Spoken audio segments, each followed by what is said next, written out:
21 past the hour. Well, okay. President of the United States has spoken. You may find this interesting, maybe not. Michael sent this in a few minutes ago. You heard President Obama talking about strengthening cybersecurity because, we have to, because the bad guys are coming. And Michael writes, it's not cynical to assume the worst about everything proposed. It's just pragmatic and based on experience. The good things he talked about won't get done or will be amended beyond recognition to benefit the 1%. And the bad things will be done no matter how much they impinge on civil rights and privacy. If the war in Afghanistan actually ends, there will be another one coming along soon after. Thanks to AFRICOM, the continent of Africa is almost surely to be next. And reform, that too often means deform. I'm beginning to think greedy and stupid is in our DNA.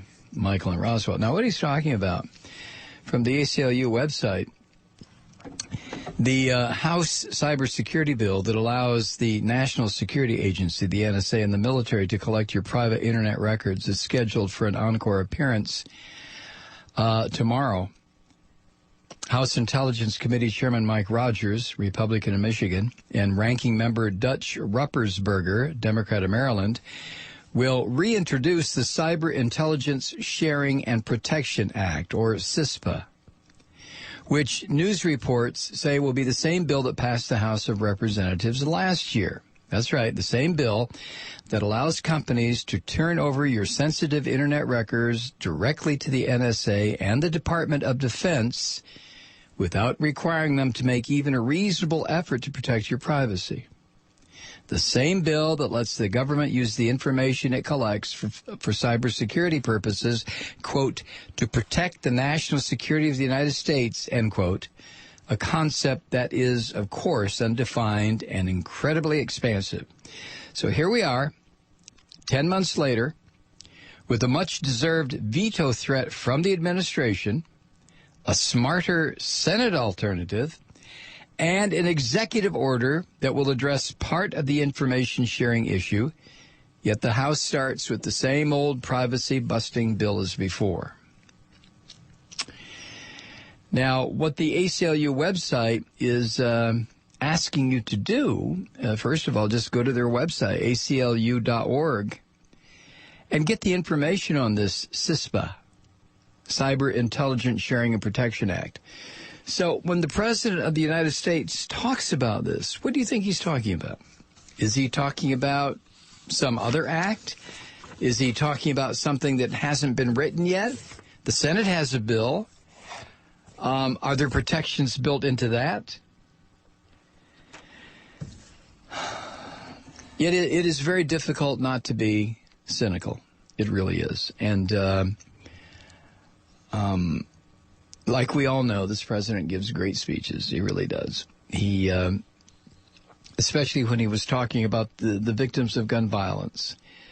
This person deserves a vote. That person deserves a vote. That's true. All of that is very, very true. It really is. But the reality is, of course, and this is where the Senate comes in, they're not going to get a vote. There's not going to be any vote in the House or the Senate on any sort of comprehensive gun safety measures or gun control measures. It will not happen. Not to come across as a know-it-all, but I said this right after the horror in Connecticut occurred last December. I didn't have to say it. You knew it. It doesn't make any difference how many people are massacred or what their ages are. It doesn't matter in this country.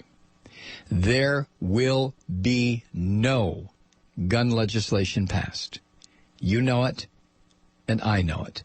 In fact, to the contrary, when a horror like what occurred in Newtown does occur, gun sales spike up. So,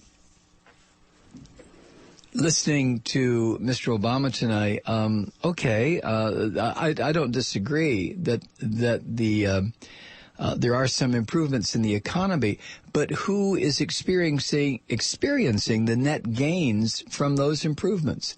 You know, the stock market is about to bust through and set a new record, a new all-time record. Who benefits from that? Who's gaining?